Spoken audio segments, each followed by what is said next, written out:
Doctor ইউনূসের যে পদত্যাগ নাটক বা যাত্রাপালা সেটি চরমভাবে ফ্লপ করেছে।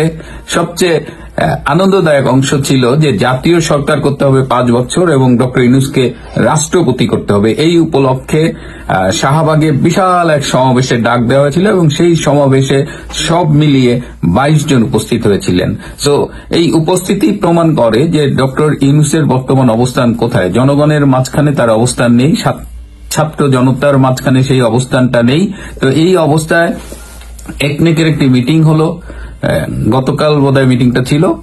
সেই মিটিং এর শেষে উপদেষ্টাদের একটা অনির্ধারিত মিটিং হয়েছে এবং সেই মিটিংটি যতদূর শুনেছি সেটি নাকি একটা কান্নার কারবালায় পরিণত হয়েছিল। সব উপদেষ্টারা সেখানে হু হু করে কাঁদছিল এবং বলছিল, স্যার আপনি চলে যাবেন না। সেই কান্নার মুখে স্যার আর পদত্যাগ করার সিদ্ধান্তে অটল থাকতে পারেননি। আমাদের ওয়াহিদুদ্দিন মাহমুদ নামের একজন সিনিয়র উপদেষ্টা জানিয়েছেন যে তিনি যাচ্ছেন না। তো এরকম হাস্যরসিকতার মধ্য দিয়ে তিনি সর্বশেষ আশ্রয় নিয়েছিলেন যে বাংলাদেশের যে রাজনৈতিক দলগুলো আছে, বিএনপি, জামাতে ইসলাম, তারপরে এই যে খুদেদের পার্টি কি এনসিপি, এদের সাথে মিটিং করে তিনি নিজের জনপ্রিয়তা তা একটু যাচাই করে নিতে চেয়েছিলেন।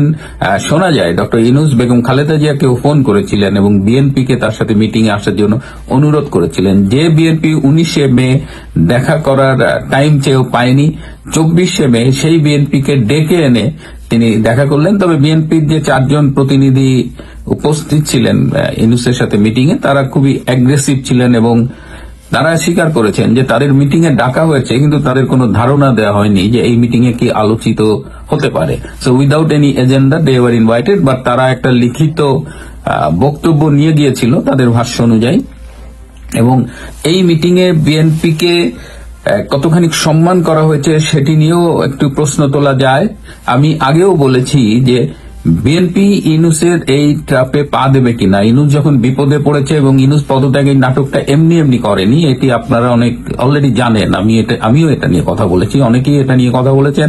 সো যখন বাটে পড়ছে তখন তিনি এই পদত্যাগের নাটক করছে। অনেকেই বলছে যে if you want to go just go, আপনাকে কে পদত্যাগ করতেই বা কে বলতেছে, আবার পদত্যাগ না করার জন্য অনুরোধ কে করছে।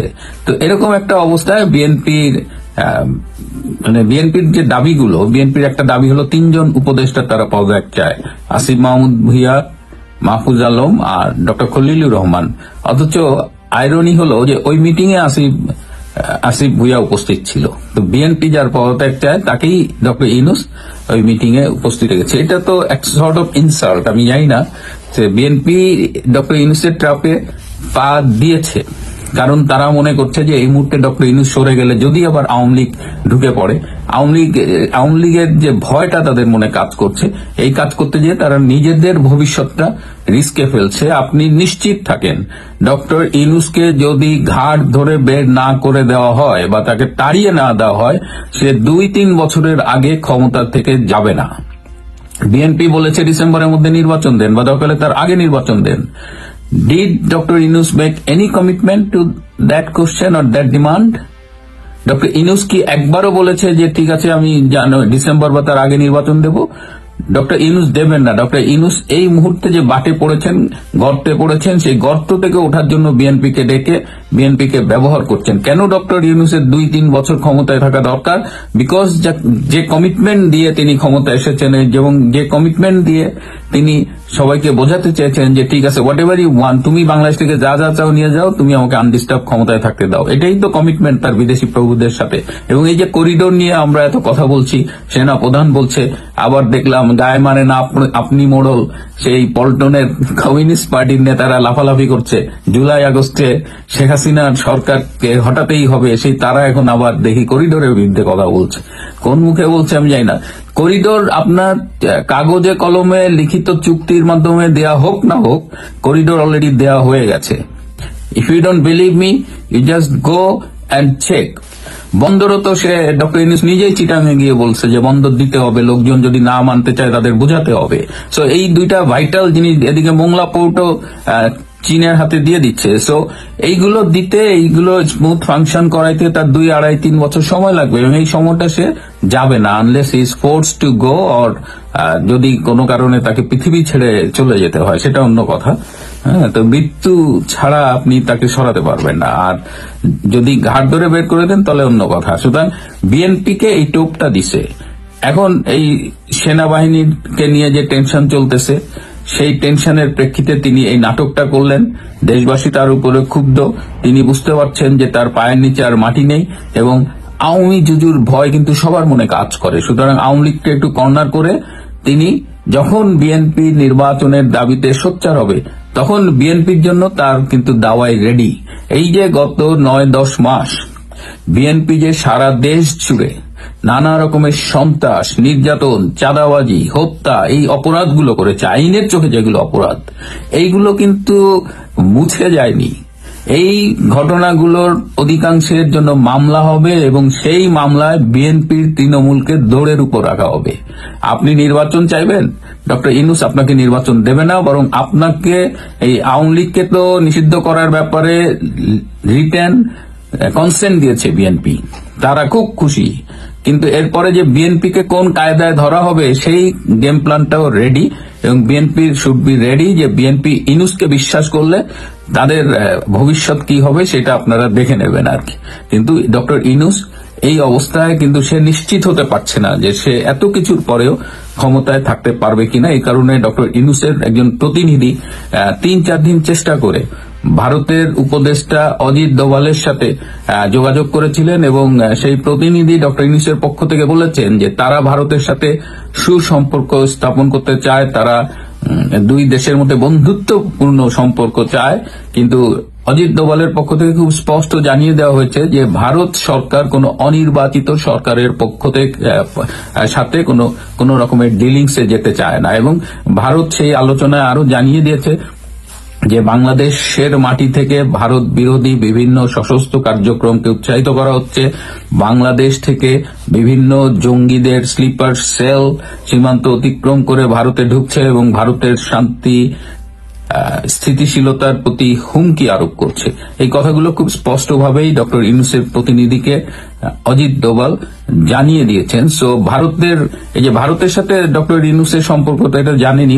তিনি সব সময় ভারতের বিরুদ্ধে কথা বলছেন, আবার ভারতকে মাঝে মধ্যে একটু তেল মালিশ করার চেষ্টা করছেন, কিন্তু ভারত সেই তেল মালিশে আর তাদের মন গলছে না। ভারত কি করবে, ভারত সেই সিদ্ধান্ত নিয়ে ফেলেছে এবং ভারত, আপনারা খেয়াল করবেন যে ভারত একটু একটু করে কিন্তু বাংলাদেশের বিভিন্ন বিশেষ করে বাণিজ্য রিলেটেড বিষয়ে একটু একটু করে টাইট দিচ্ছে। সো এই জায়গায় ডক্টর ইউনূসের এই মুহূর্তে ভারতের দিকে তাকিয়ে লাভ নেই। তিনি ভেবেছিলেন যে ভারতের সাথে যদি কোনোভাবে একটা লিয়াজো মেনটেন করা যায়, কিন্তু সেদিকে হচ্ছে না। এদিকে আইএসআই তারা নিজেরাও এই যে ভারত পাকিস্তান যুদ্ধের পরে তারা নিজেরাও একটা সমস্যার মধ্যে আছে। সো আইএসআই যেভাবে ডক্টর ইউনূসকে সমর্থন সাহায্য করার কথা ছিল তারা করতে পারছে না। ইউনূসের পাশে এখন বেসিক্যালি আছে শুধু জামাত, হিজবুত তাহরির এবং এই শিবির, এই ইসলামী জঙ্গি গোষ্ঠীগুলো আছে। জামাত তো ওপেন বলে দিয়েছে তারা ইউনূসের সাথে আছে এবং এই যে জামাত, শিবির, হিজবুত তাহরির যে সশস্ত্র গ্রুপ, তারা কিন্তু একটা গ্রুপ এই জুলাই আগস্টে তারা অস্ত্র কালেক্ট করেছিল এবং আইএসআইও তাদের বেশ কিছু অস্ত্র দিয়েছে। এছাড়া পুলিশে থানা লুট করার যে অস্ত্র, সেইগুলো নিয়ে তারা এই মুহূর্তে ঢাকা ও আশেপাশের শহরে অবস্থান করছে। তারা প্রয়োজনে একটা সশস্ত্র পাল্টাঘাতের জন্য তৈরি হচ্ছে আর কি। সো ডক্টর ইউনূসের সাথে বেসিক্যালি এই জঙ্গি সন্ত্রাসী গ্রুপটা ছাড়া আর কেউ নেই।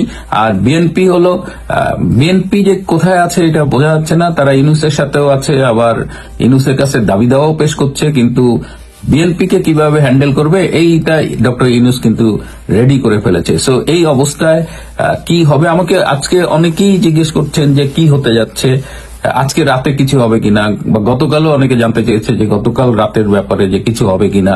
তো এই মুহূর্তে এই হুট করে ভাবার কোনো কারণ নাই যে রাত্রে কেউ এসে ক্ষমতা দখল করবে বা কি, এটা এই 1-2 দিনের মধ্যে এরকম কিছু হবে না।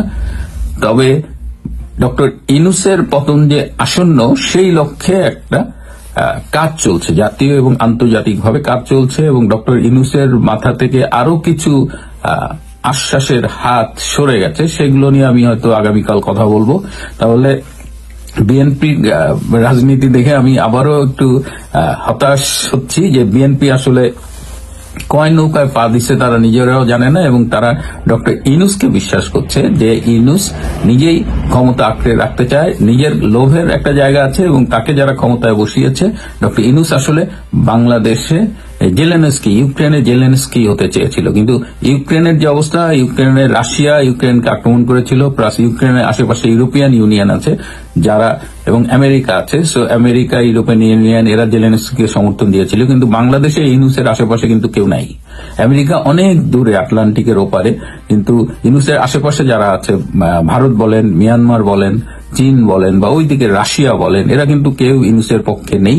একমাত্র পাকিস্তান আছে। তো পাকিস্তান নিজেরও তো খুব ভালো অবস্থায় নেই। সো এই অবস্থায় ডক্টর ইউনূস যে জেলেনস্কি হয়ে বাংলাদেশকে যুদ্ধের মধ্যে ঠেলে দিবে, বাংলাদেশ গোল্লায় যায় যাক ডক্টর ইউনূস থাকবে, সেই সুযোগও খুব একটা নাই। সুতরাং যারা আমাকে প্রশ্ন করছেন বা যারা একটু হতাশায় ভুগছেন, তাদের কাছে অনুরোধ, একটু ধৈর্য ধরে। প্রিয় বন্ধুরা, আজ এ পর্যন্তই। ভালো থাকবেন, সুস্থ থাকবেন, তার চেয়েও জরুরি হলো নিরাপদে থাকবেন। সবাইকে অনেক ধন্যবাদ।